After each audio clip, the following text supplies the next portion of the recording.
Here from D.O.M Maxima, Truth, Sovereignty, Unity. I'm coming to you with another live. I was actually enjoying a beautiful, really hot, sunny weather here in England today. And suddenly I got this nudge from Yeshua to actually write down messages again for those of you who will feel connected to it, with whom it will resonate in relation to addiction. And I really do believe that all of our experiences that we have chosen to go through can be truly turned into a beautiful asset, and we can transform them into something that will then support other people. In other words, we can turn our hurts, our pains, and the experiences into something really valuable that may even become our life path. And today, a topic that I believe is still maybe not taboo, but topic that a lot of people feel ashamed to talk about, and this is the topic of addiction. And of course, I come here to speak about the addiction because I went through my own addictions as well. I believe I still have certain addictions that I need to overcome, like overthinking, maybe distractions, sometimes overeating as well. And I am currently releasing myself from the addiction of smoking. But today I'm coming to you to give you a slightly different perception of addiction. And when we hear the word addiction, especially for those of you who are struggling with it, you probably immediately experience feelings of shame or denial or guilt or even anger that you came across this kind of video, especially if you are in a denial. Nevertheless, if you are watching live or you are watching a replay, and you are struggling with any form of addiction, today I'm going to briefly go through different types of addictions, but most of all, I'm going to show you different aspects and different perceptions of addictions so you can gain different perspective and a bigger picture. But if it will resonate with you and you feel that you are at this point with the addiction in your life, that you truly feel you want to release it, first of all, know that you can definitely do it. It is not as hard as a lot of people may told you.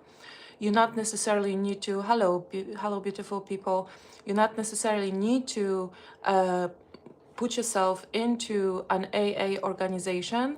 And I'm going to share with you briefly my story, how I overcame the addiction to alcohol, thanks to Jesus. And I'm going to give you completely different perception on addiction that you probably never heard before.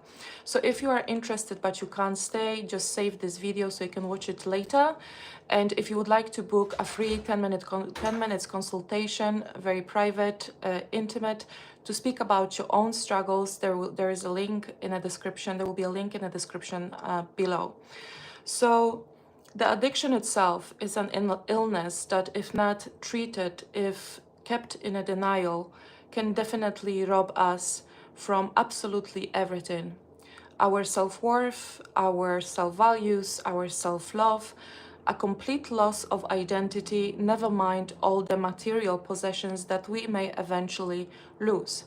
There are also different types of addictions that we can engage with, and to be honest, we are currently living in a world that is very pro-addictive, that is sinking in addiction, that is created to sustain addictions, to cultivate addictions, also within young people, our children, and is also very codependent when it comes to addiction, meaning addiction became something that keeps us alive within social circles, within the life that is now being proposed to us as a template. And my own story with addiction started probably at a very young age in my youth. I come from a family that was entangled deeply with addictions, especially to alcohol. Unfortunately, a lot of beautiful people lost their lives in my family. And as I entered my youth, I started to reach for alcohol as well. I'm not gonna go into details of why I think I was doing that, but I'm gonna move forward to a point when Jesus literally came and he redeemed me from this.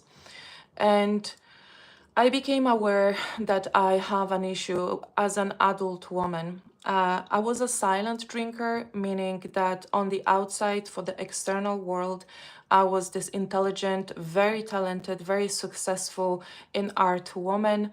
But at night, in the evening, when everyone else was asleep, I was indulging myself in numbing myself through drinking excessively wine. And even though I had the awareness that I'm doing something that is harmful, I think for a very long time I was keeping myself in a denial that actually I'm not doing something wrong because I am keeping myself being successful. I keep myself making money. I am achieving a lot of success in the field of art. I am winning awards and so on and so on. I never actually dared even to look deeper into this addiction. Then after few years, when I stepped onto the spiritual path, I realized that I don't want this addiction, I don't want this silent drinking be present in my life anymore. So I stepped onto another path, which was the conflict and the battle. And for those of you who are dealing with any type of addiction, and now, alcohol addiction or drug addiction or nicotine addiction, these are the heavy addictions that people often struggle with. But there are many different other addictions like addiction to people, addiction to shopping, addiction to watching porn, addiction to sugar, and so on and so on.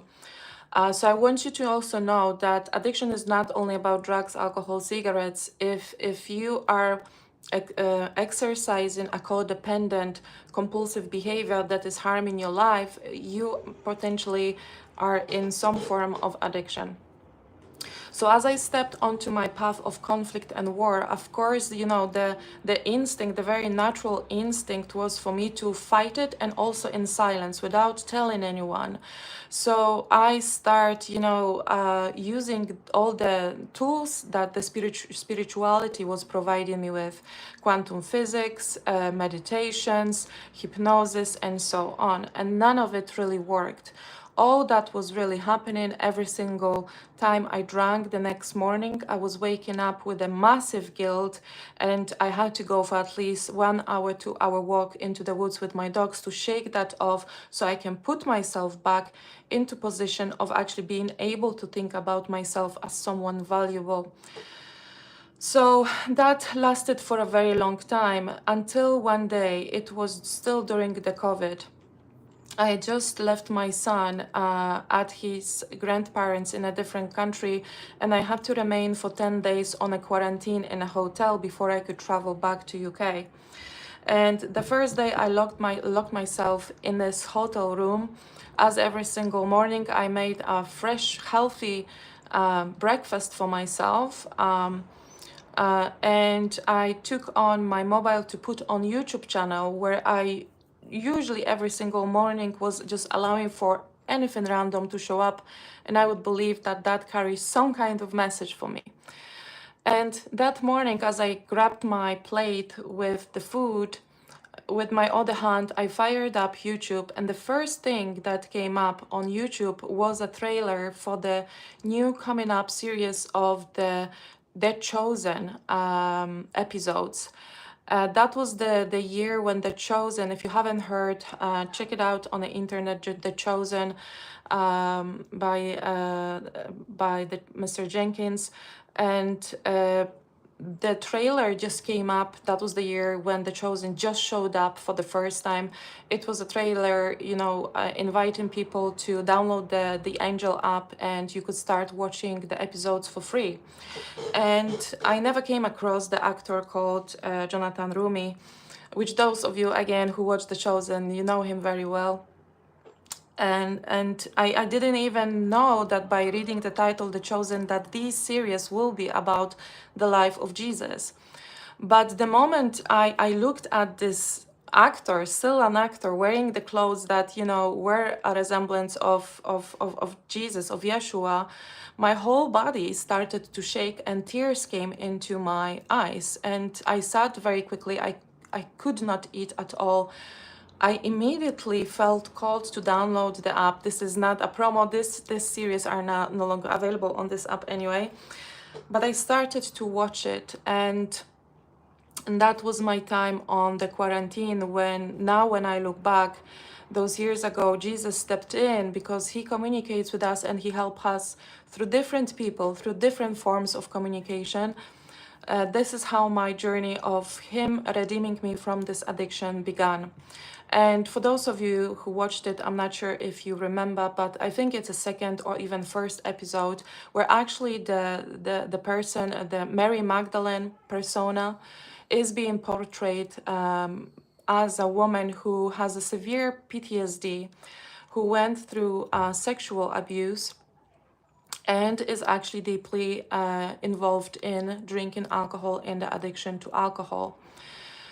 And as I watched this episode, I could not believe that someone who is making a series about the life of Jesus actually portrayed Mary Magdalene as someone who struggled with addiction, because she was portrayed in many different ways, but never as someone who was addicted to alcohol. But through this, I found this resemblance, and I felt that I am not alone, because Mary Magdalene was always a big ascendant master for me. I actually don't believe that she was an addict, but it kind of felt very comforting in a way. So I kept watching.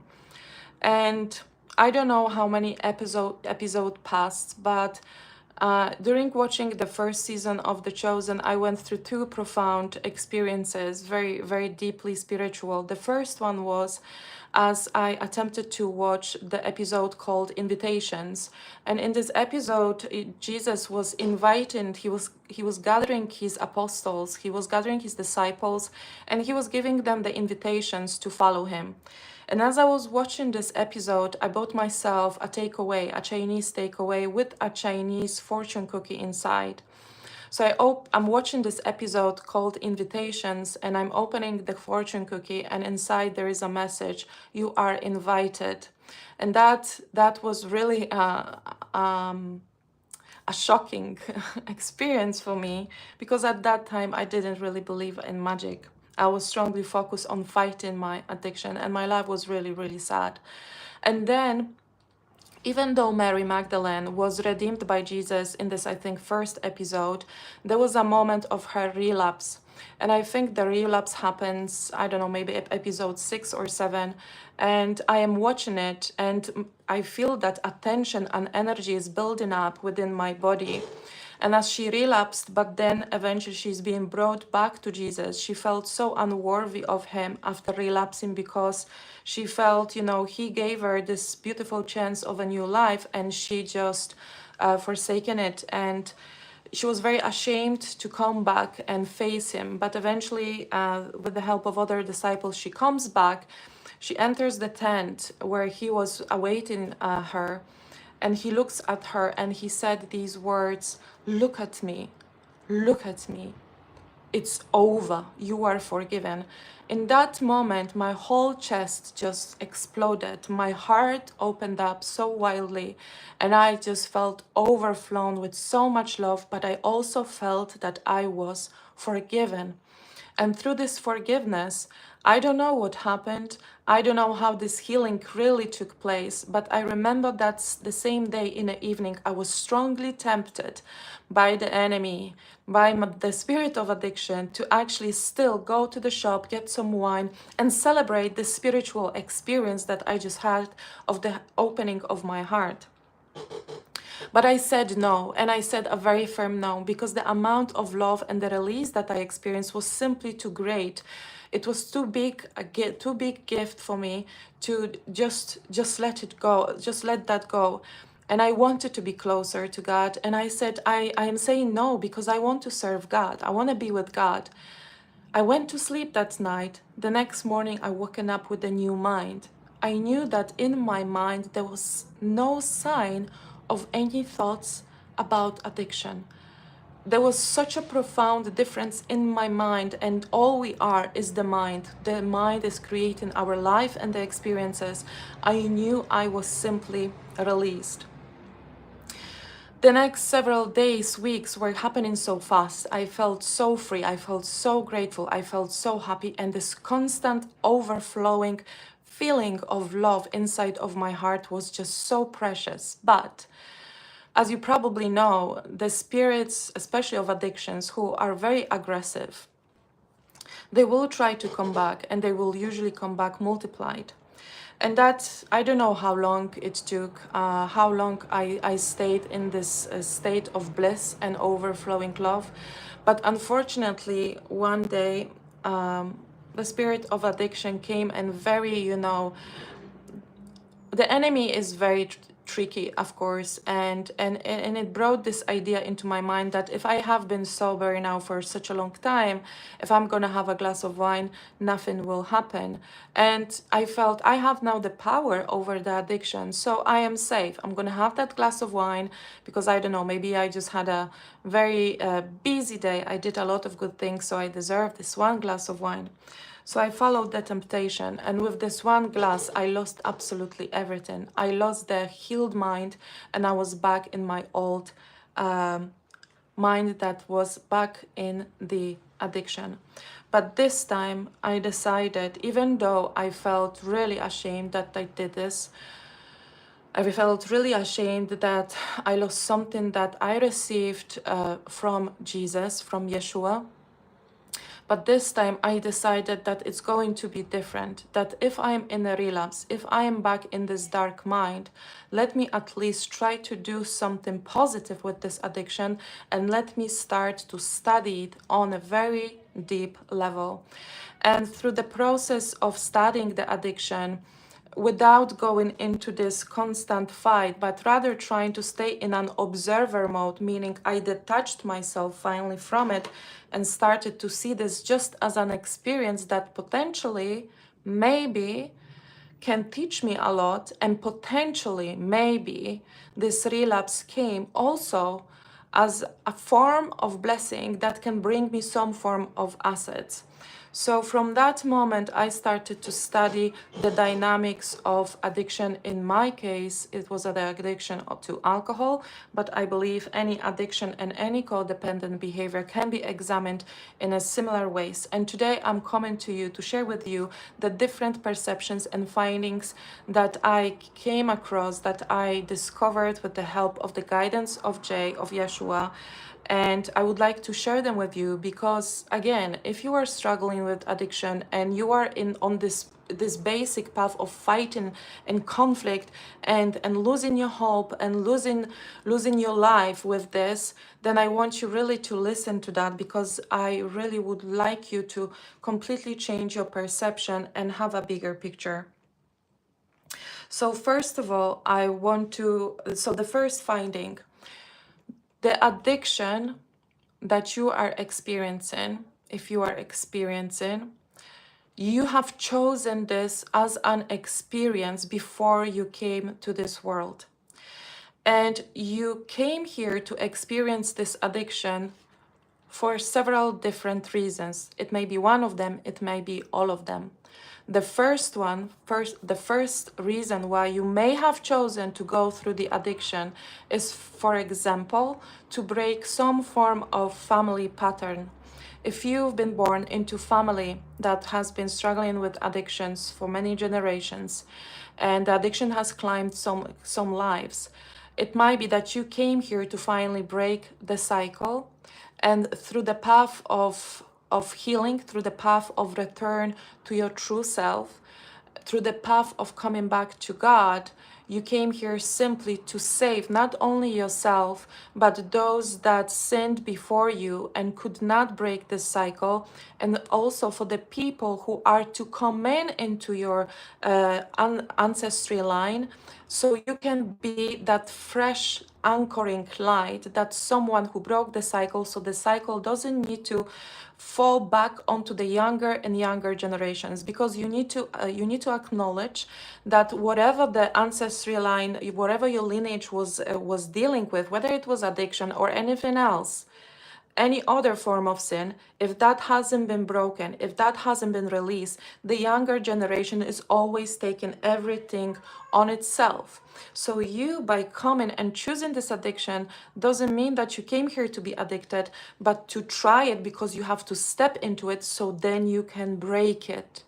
So that already can change the perception of yourself, that perhaps you are not just this weak waste of space, but someone who actually came here knowing that you have enough strength in you, that you will have enough perseverance in you and determination to break this cycle, so your lineage can be freed from this sin as well.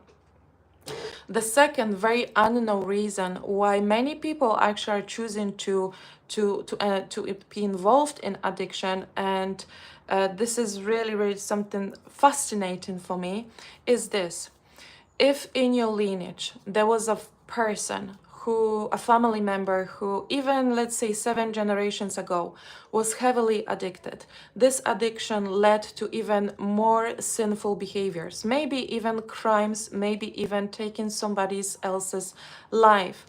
Addiction itself is so codependent that it will claim life of the whole, in some form it will claim the lives of all the members of the family. But if this person who came into the family as this kind of sinner has been for this reason excluded, and exclusion from the lineage can happen simply by someone saying you no longer belong to this family. You are a shame, you are a waste of space, I am excluding you as my son, I am excluding you as my daughter, you're no longer part of this family. We may think of it just as words, or even some wise decision that someone made to cut off the branch that simply was bringing very rotten fruits and shame. But what actually is happening on the energetic level and within the laws of the lineage cycles that are coming to repeat themselves over and over again, this exclusion actually created a black hole, because God would tell us that we should see this person through the eyes of compassion, as one of selves, someone that simply is addicted because there is a lack of love in this person. It doesn't mean that we should, tell them, no, you drink more. I know that you went through a lot. It's not about that, but to help and support this person, at least to try to heal through love. But what's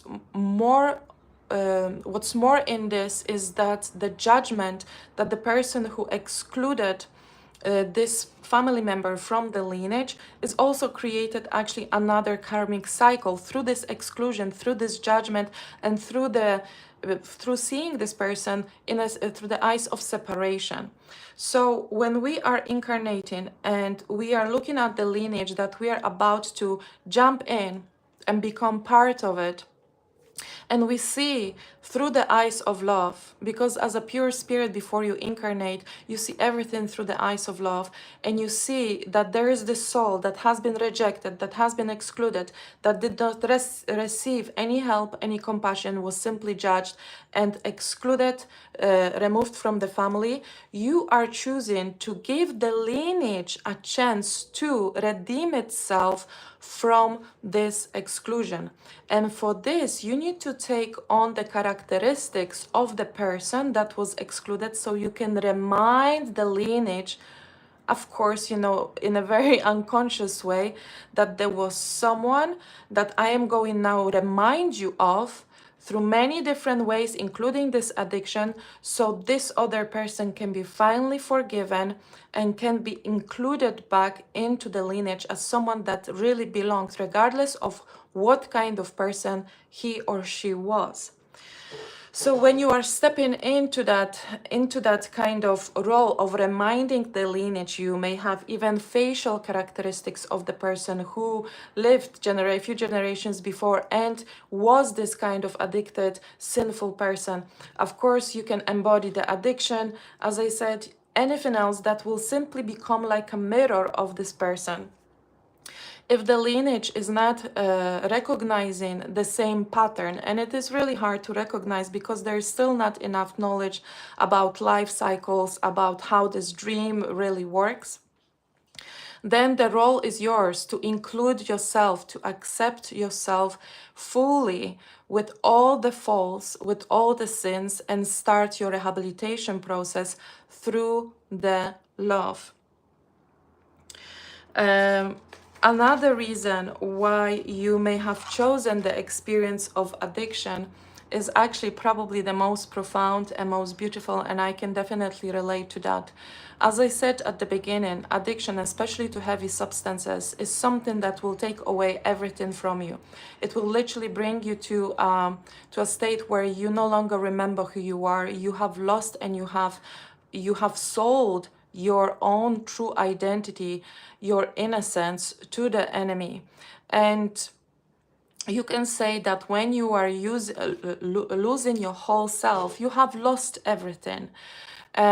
The external world becomes just the external manifestation and mirror of you, how deeply lost you are. And this deep, deep loss, this deep sadness, this darkness, this really darkness will either completely lose you and you will lose your life, or it will take you straight back into very profound path that you will walk and you will return back to God. I'm not sure if you know many people who've been addicted or people who experience a really darkness, demonic attacks and all of that, but those people very often see themselves, allow themselves to to perceive themselves as a victim. But this deep victimhood, this deep darkness actually eventually will make us go on our knees and call upon Jesus, will make us call upon God. And that actually can become one of the most profound your return back to who you truly are. This process probably will not be short, it will be long, but in this process you will step onto the path of a completely new self-rediscovery and rediscovering God and your connection and relationship to God. Addiction is also something that comes as a lesson that is focusing on you embodying the ability to choose rightfully, to make a solid choice, and to learn how to say a solid no. That can happen for people who, for example, in a childhood were robbed from making any choices, were controlled, manipulated, and were not allowed to say no. But I'm gonna get to that. Now, another point of view, another perception of addiction, another symbolic meaning of addiction is that the addiction itself, meaning the behaviors that you are exercising, whether it's a substance, whether it's a shopping, whether it's someone, maybe you are in addictive relationships, codependent relationships. This is something external. This is something that you are experiencing in the external world. But for something to manifest itself through your behavior externally, we need to acknowledge that definitely it exists within you. So addiction as a codependency and as a toxicity, as a self-abuse, speaks that there is something inside of you, within your mind, that is actually performing this self-abuse. It means simply that you have very self-abusing thoughts. And why is that and how is that happening, that you are starting to inhabit this inner abuser within your mind that then expresses itself in a form of addiction, in a form of something external that is toxic? Well, addiction always, maybe not always, but very often comes with a face.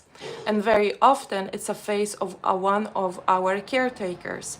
If, for example, you've been raised up in a home by caretakers, by your parents who actually been using a toxic language towards you, when there was a lot of distorted beliefs implanted within your mind that were related to your self-perception, If you were told over and over that you are nothing, that you will never achieve anything, that you are not good enough, if you felt that you are rejected, if you felt unlovable, and so on, that person that was your caretaker, whether you want it or not, will start to live in your mind. The words and the beliefs that were implanted becoming parts of your belief system.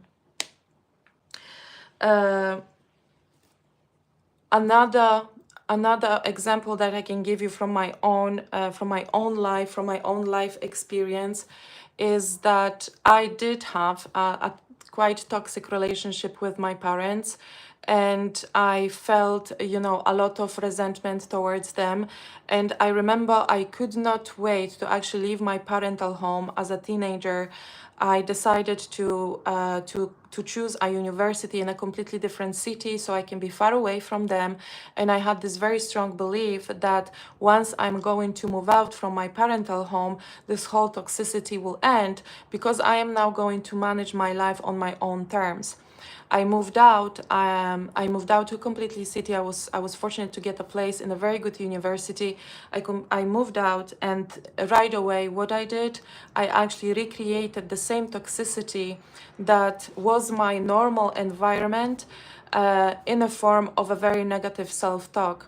And that negative self-talk, to be numbed, you know, I found my coping mechanism in a form of, you know, partying and drinking. So if you are struggling with any form of toxicity in form of addiction, you need to first ask yourself, where is this toxicity inside of my mind? What kind of toxicity my mind is performing? Whose words I am repeating to myself? Whose beliefs I am still holding on to? And what is this inner abuser is actually trying to tell me? Because then when you are reaching for this addiction becomes representation of it, but it also becomes the coping mechanism. So it's like a double chain, you know, that will keep you stuck in this unhealthy behavior. There's, of course, also a lot of spirits. We can also look at it from very spiritual side. There's a lot of earthbound spirits who during their life struggled with addictions, and they are looking for people who have a very, very weak free will. If there is a very weak free will and you've been raised also by parents who've been exercising control, manipulation at home, and you are very easy, you know, to be manipulated, those spirits will often attach to yourself, and they will simply enter your thought system, and they will guide you towards the addiction. The victim mentality that so many of us has, because our ego loves to cultivate it, is also something that strongly attracts addictions, strongly attracts all those spirits that, because you've been raised in a victimhood, because you were victimized, it will be easier for them to victimize you through implementing those very negative, very self-abusing thoughts, and push you towards the addiction so you can numb yourself. So that was this is the second reason why you may be experiencing the addiction. Addiction simply comes back, enters your life as a representation of someone who was abusing you. You inherited, you embodied the beliefs of the person who was abusing you, and you are now becoming the self-abuser. Your thoughts are self-abusing and are manifesting themselves in a form of distorted behaviors. All additionally, you are attracting through the DNA, through the through the addictions that have been present in your lineage, spirits that know very well your lineage, and they know that you are the next person that will be easy to be manipulated and be pushed towards, as I said, these very unhealthy behaviors. Now, another perspective on addiction is addiction as a coping mechanism for filling the lack that you, for some reason, believe you have within you. And when we are growing up in our childhood, there may be so many different forms of lack that we can experience as we are being raised. And because we are being raised and we believe that we are lacking something. Maybe this is love, maybe this is courage, maybe this is self-worth, maybe this is some kind of form of not being talented, therefore I don't have anything to give. Maybe I felt so restricted, you know, by my parents, and I felt I have the lack of ability to be connected to the world, and therefore I feel I'm lacking the world. So I'm looking for ways to connect myself back to the world, and I'm finding, for example, socializing and drinking as something that can fill that lack. And I'm going to give you just few examples of addiction that can represent the exercising of the belief of lack within you. And first of all, courage. If you feel like you are lacking courage, if you feel like you are lacking mojo, if you feel like it's difficult for you to go out and simply be liked and loved and appreciated for who you are, you can reach for alcohol. If you are experiencing lack of the self-love, you will go outside and you will start attracting relationships that are codependent and very addictive, maybe narcissistic, and you will be addicting yourself to other people just because you believe that you are incapable of loving yourself and you are seeking for this love elsewhere. Relaxation. If you feel that you are incapable to give yourself a quality time, if you believe that you are incapable to calm down, you will start reaching out, let's say, for nicotine or for drugs. If you are looking for safety because you don't know how to give yourself a safety, if you very easily become overwhelmed, if you very easily become very fearful, you can, for example, start indulging food.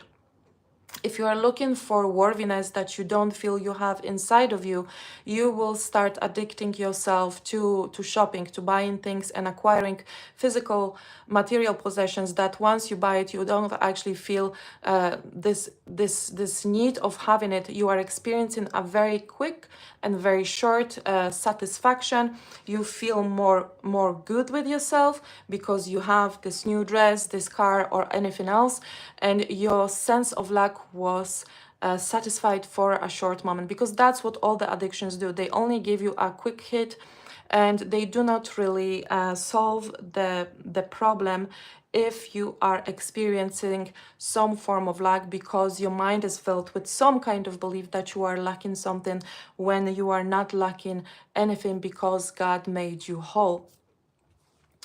Now, if that's the case, if addiction is present in your life, you need to ask yourself, when I am exercising this form of addiction, when I am exercising this behavior, what do I actually believe it is giving me?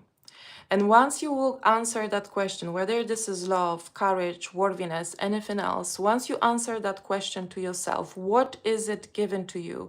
You need to ask yourself, why do I believe that I don't have it? When did that happen? That I actually lost the belief that I am not worthy enough, I am not good enough, I can't love myself, I am unlovable, I don't know how to feel safe. Where did you lose your safety? It's going to be a process of untangling, you know, the core reason of why you actually stepped into this kind of addiction. Another perception of addiction and why it is present in your life, it might be the repetition, your subconscious mind that is mainly responsible for creating your life, creating your experiences.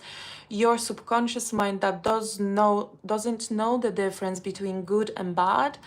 And if you've been raised in an environment, in a household where there was a lot of toxicity, where there was a lot of lack of the safetiness, where there was a lot of lack of love, where there was a lot of lack of attention, and so on, the subconscious mind will try to recreate the same environment once, for example, you will leave that parental home and you are stepping into your adulthood.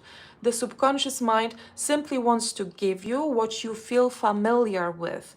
So if, for example, you've been raised in an environment that was filled with this overwhelming lack of love.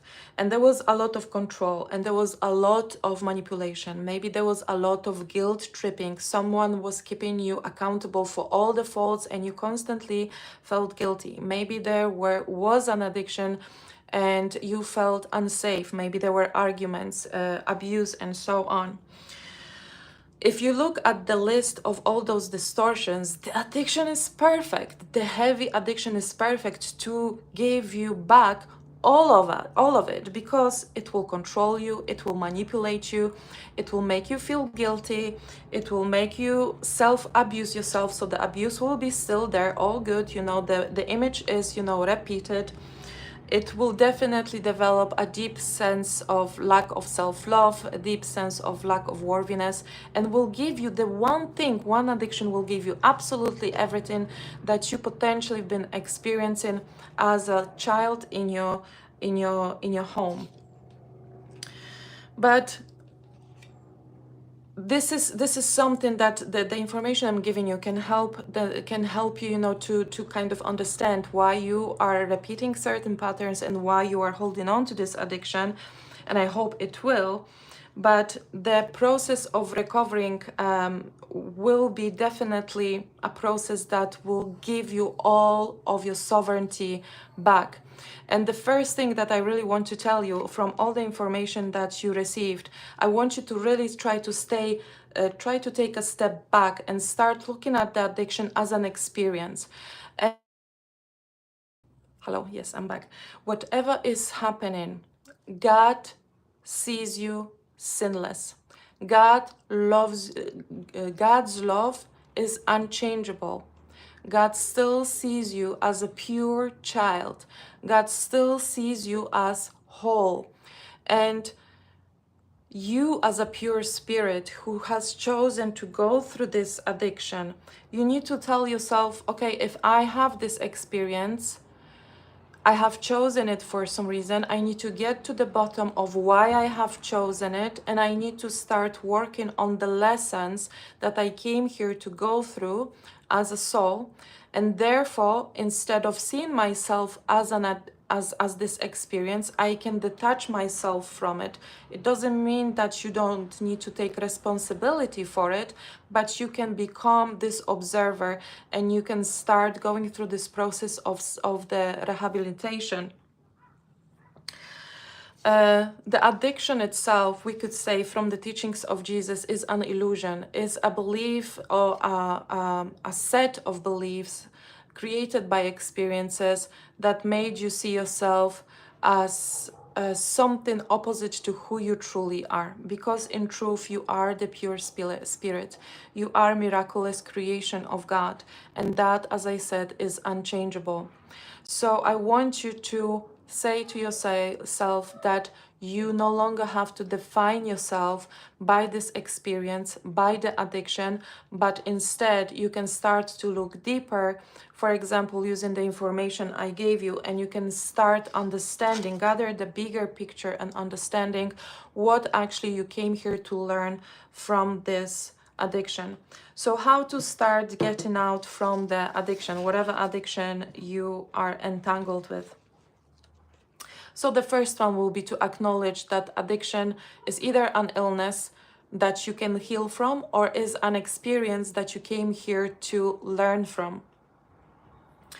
The second one will be to make a choice that you will no longer be owned by this addiction, acknowledging that you do not have to stay in a victim mentality, that you don't have to be battled and even killed by this addiction, but instead you can flip the perception and you can start owning it. You can start owning this addiction by accepting this experience in your life, accepting yourself wholly, and as I said, making that firm choice that you are from now on stepping onto the path of healing from it, through learning process, through self-discovery process, through the process of you returning back to God. The next step, the third step, will be to stop fighting it. And I will give you a very good reason why you should stop fighting the addiction, start resisting the addiction, start denying the addiction. Start focusing so much on this problem and how are you going to overcome it, and start focusing on guilt and shame. Why? Because whatever you focus on, you are enlarging it and you are making it bigger. When you are focusing on being in conflict with yourself as an addicted person without being able to accept it, without being able to simply take the charge, take your own power back and be in charge of it, you are enlarging your victimhood, you are scaling the conflict, you are scaling the guilt, you are scaling the shame, you are making everything that is distorted, that you actually supposed to free yourself from, actually bigger and more overwhelming, and it becomes more and more heavy. You need to let go of the self-judgment. And as I said, instead of self-judgment, try to find the bigger picture, acceptance. And actually, I would go as far as, seeing yourself as a soul that has chosen a lesson that is one of the most difficult ones. To choose addiction as a soul lesson, as something that you came here to break, is actually something very courageous that you decided to do. Of course, you do not remember that when you are entangled with the addiction as an incarnated human, but now you can actually flip the perception of self from someone that is victimized, who is addicted, to someone who actually came here to achieve something really big, beautiful, and potentially create a lot of asset from it, and maybe go and help other people. Of course, the most important aspect now is to call in the holy, the sacred medicine, the best doctor of all, and this is to call in for support God, to call in Jesus. You can, of course, find people who you feel may support you on this path, but the presence of God, the presence of Jesus on your healing path will be the most important one, because he will become your strength. And I will tell you what in my opinion, you may agree with that or not, what is the difference between going through the healing process of addiction, let's say by using AA, or choosing to invite God onto this healing path. I believe that inviting God is going to give you a more profound experience of healing. You will truly feel his presence, and therefore you will get closer to God. You may not experience that when you are relying, for example, only on some counseling. Additionally, what I can definitely say from my experience is that when you team up with Jesus, with Yeshua, on this recovery path, comparing to the path of, just healing through the counseling, he has the ability to, as I told you with my own experience, to truly heal your mind.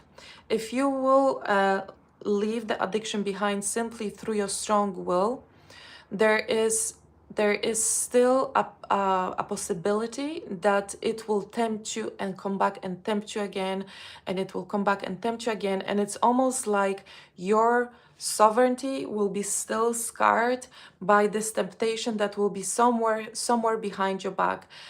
In order to fully heal from addiction, your mind needs to be fully healed. And this can be done only through the atonement, through the Holy Spirit. So when you are inviting God on your path of recovery from addiction, you are guaranteed that if you will go through all the chapters of your healing, all the stages of your healing, you will be granted this atonement that I experienced when I simply woken up as a new person. You can also right away give the whole wounding, the whole pain, the whole suffering into the hands of Jesus. Inviting Jesus in onto your path of healing will already halve it, will already make it lighter, because he will give you that sense of being really next to you, of supporting you and granting you his strength. He will tell you very often when the temptation will be trying to test you, just stay and focus on me. Keep your eyes on me, and I will take you through that portal of releasing this addiction.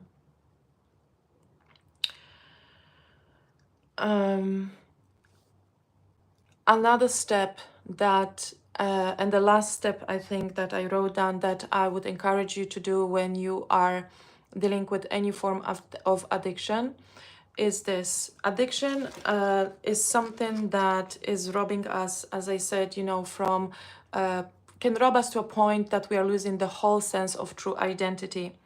It will also rob us greatly from the life force energy, the life within us. It will make us tired. It will make us really disconnected from wanting to live, from feeling alive. It will disconnect us from our true potential. It will disconnect us from our gifts. It will disconnect us from what we have come here to do. So one of the things that I definitely recommend to all of you who are struggling, especially with those heavy addictions to a substance, is to try to reconnect as much as you can, step by step, with the life force energy, meaning go towards life. And what do I mean by that? You need to start implementing new routines, and going towards life, maybe start exercising, doing something that will reignite and awaken the life within you, reconnecting with your passions, reconnecting what you love to do, reconnecting with nature, reconnecting with people who are truly supporting, reconnecting with yourself, especially that as you are going through your healing on this path, connecting to your inner child and what you love to do as a child, healing and cultivating the self-love, this radical self-love, will be also very, very important. Healing process, what you need to be aware, may not be always that easy. But I don't want you to look at it again as it is a war. I don't want you to step onto this path of conflict, as I said. But I want you to be aware that if the addiction had its hold on you for a very long time, maybe even many, many years, if you have attached spirits who've been sourcing its pleasures through you, through your addiction, then of course, whatever was eating your life force energy and was sustaining itself through your life force energy, through this addiction, it will try to keep you there. So I don't want to, lie to you that you will not go through times when you will have to learn, as I said before, to say the loudest no, when you will have to learn to make the right choices.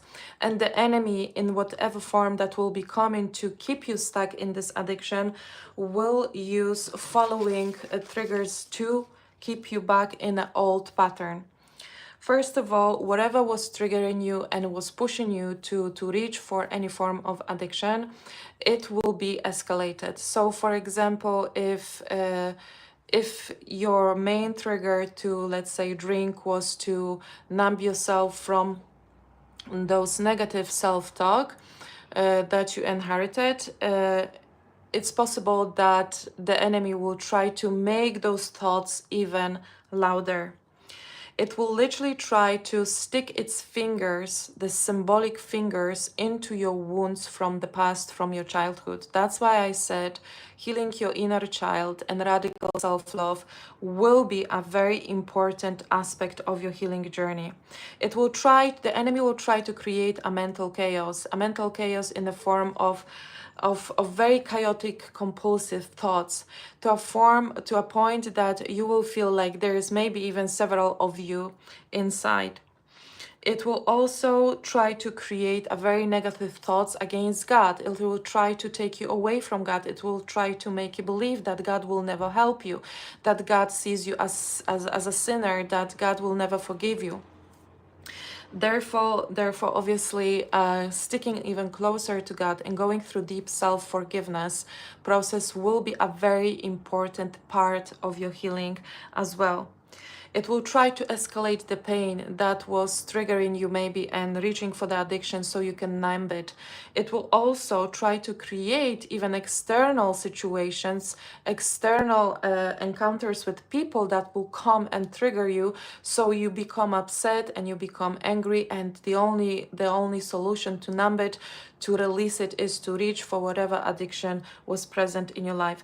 I am saying this because the enemy is a trickster and it will use absolutely everything to keep you in those old patterns. And I want to give you one very important message from this and very important tip, that every single of those examples of how the enemy may want to keep you in the addiction will stay as long as it is working. What do I mean? If the enemy, if whatever is trying to keep you in this addiction knows that you were always reaching for this glass of alcohol, for this drug when you felt unworthy, that's what it will try to escalate so you finally break and reach for the addiction again. Until you learn to say no to the illusion that you are somehow unworthy, even with this addiction, if you will not learn to say a solid no, it will keep using that simple and single weapon. If it's going to be something else, it's going to use it as long as it's working. Therefore, overcoming those so-called weapons will be important, and it may feel at the beginning, I don't know how to say no to those strong emotions, because the enemy will take control over your emotions as well. Why? Because the thought, the emotion, and I am back with the addiction, and I am back with this drug, and I am back with this toxic person, and I am back with this alcohol.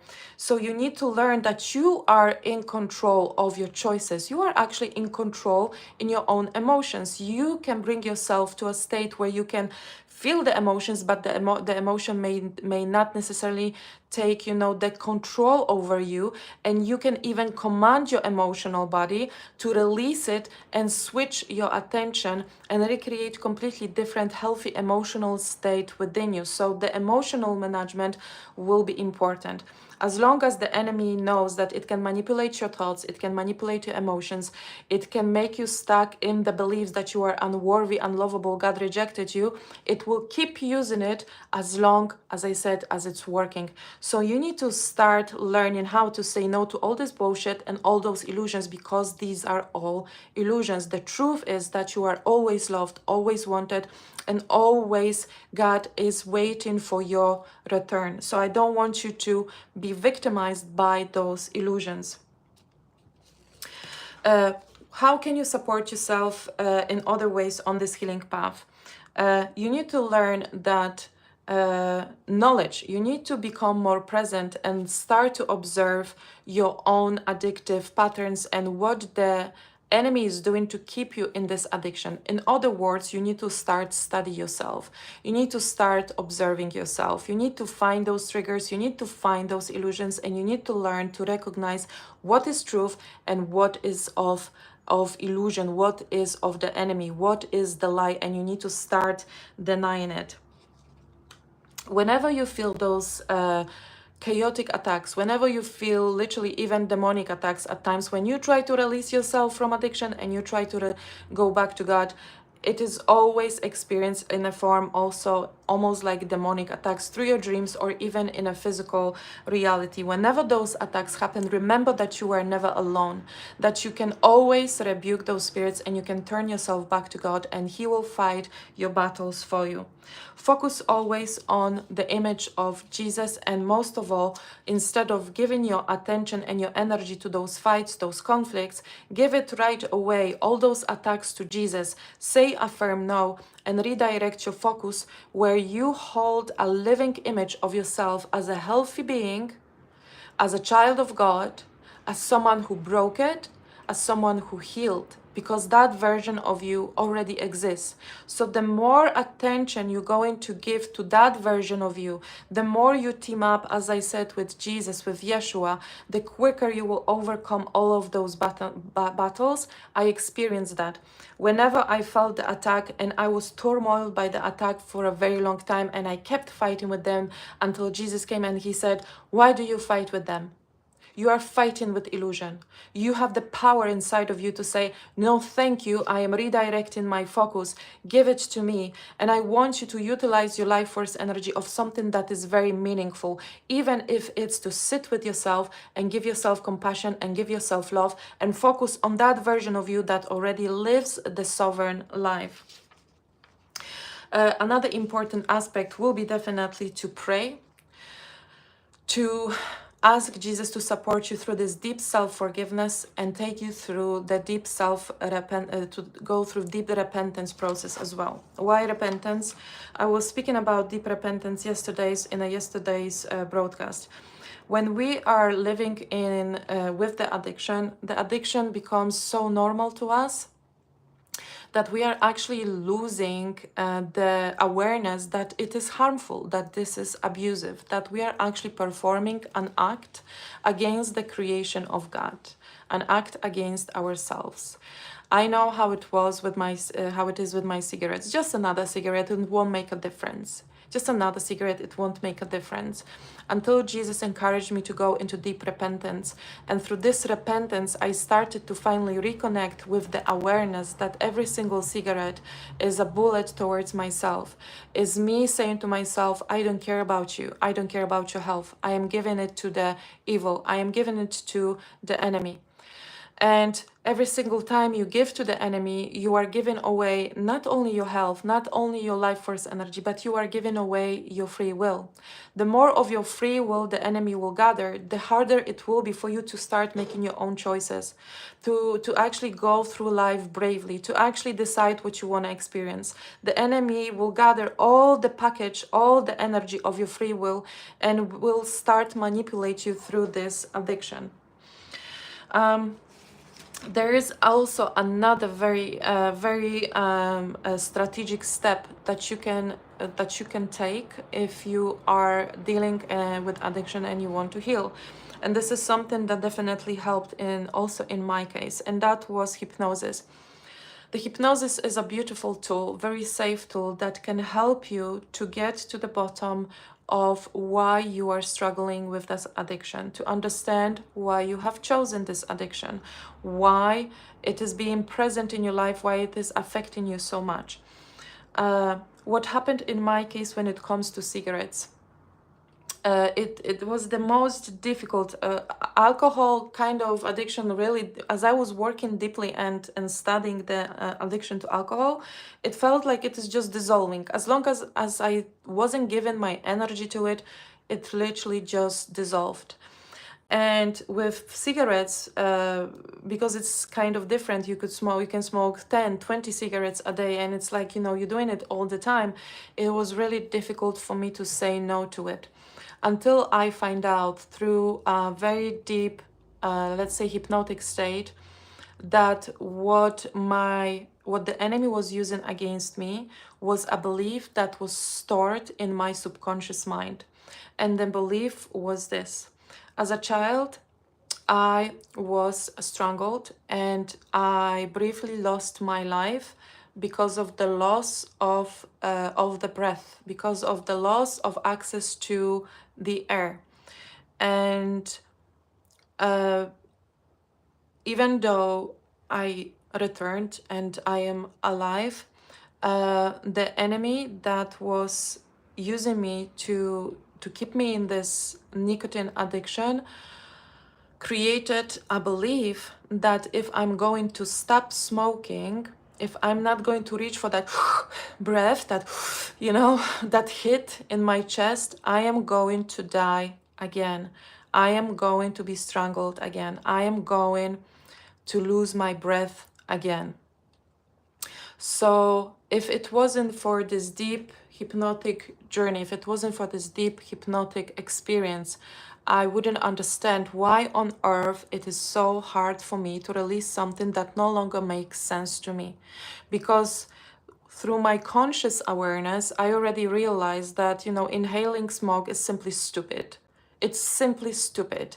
I knew that I am not doing anything apart from harming my lungs, harming my health, giving away my life force energy, and so on. I had all this knowledge, so why on earth I cannot kind of release, and there's always this such an overwhelming trigger that is making me go and get another pack of cigarettes or another vape. And this realization that the enemy was using this subconscious belief that if I'm not going to smoke, I am going to die again, kind of brought this clarity that, it wasn't my fault. I wasn't the one that wasn't trying enough. I wasn't the one not trying to understand it enough. It was simply a very, as you can see, strong belief that was involving life, my life. So I believed, in simple words, that if I'm not going to smoke, I'm going to die, which was obviously a lie that had to be untangled and healed in my mind. The process, don't try to rush the process. From the beginning, acknowledge that it may take time. And from the beginning, try to actually set yourself in that mode almost of excitement. Excitement because you are returning back to yourself. Excitement because you are returning back to God. Excitement because this is also a journey of self-discovery. A journey where you can also discover a lot about your past and about your ancestral line as well. A journey where you can learn forgiveness, compassion, love. A journey where you can gain skills and knowledge that will help you to then help others. So don't discourage yourself, even if you feel like it may take a long time. If the relapses will happen, also another important part that needs to be mentioned. When a relapse happens, the enemy will step in immediately and will tell you, see, I told you, you can't do it, and will try to attack you with an overwhelming feeling of guilt and that you are incapable of releasing it. But again, I want you to see the relapses not as something that you should now punish yourself for or believe those beliefs that come from the enemy, but I want you to use every single relapse as a lesson of self-compassion and self-love. And you can actually utilize absolutely everything that is happening on this path of recovery in your own in your own benefit. So if the relapse is happening, know that this happened because there is need for more forgiveness, self-forgiveness, more connection to yourself, more self-love, and more compassion. The rewards will be felt by you very quickly, even if the addiction is still present. And I want you to know that every single choice, every single good choice that you will make, every single choice that will be based on love, on your commitment, will almost instantaneously shift how you feel internally about yourself. Also, every single righteous choice, every single no that you will say to the temptation will reclaim back your free will. I guarantee you that you will instantaneously feel so much better about yourself, so much more powerful, and it is a journey definitely worth going through. Prioritize your healing as well. Prioritize meaning the enemy will try to create distractions. For example, if you are living in a family unit, if you are a parent and you are struggling with addiction and you are choosing to go through the process of recovery, the enemy may try to create distractions in the form, I don't know, a child suddenly has a massive issue at school and they cannot do this project, and the project will involve you for at least 2 weeks to help them out. You need to create a strategy and create your family. Let them know, if you are living in a family unit, that you from now on will prioritize yourself and your healing. Everything else that can be released from your life, like socializing, things that do not really matter, but your healing definitely matter. Let go of everything and prioritize your own healing. Think ahead and try to foresee what may be your distraction, what may take you away from your healing.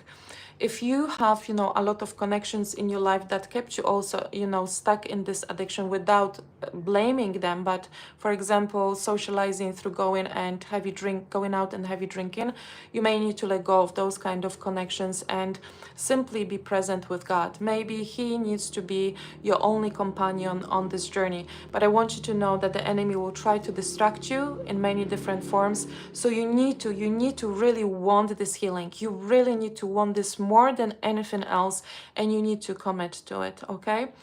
So that's all the information I wanted to give you about the addiction and how to heal from it, all the steps, all the different perception of it, why it is in your life, how you can step on the path of the recovery. If you have any questions, feel free to leave them in the comments and I'm going to read them later. But also, if you would like to have this very confidential, intimate, free consultation, 10 minutes free consultation, there will be a link in the description below where you can book this call and I can take you through your personal situation. I can help you to see this through a proper lens, from a proper perspective, and guide you towards the most appropriate healing. I am sending you a lot of love and have a beautiful sunny day. Hope all the information helped you a lot. Bye bye.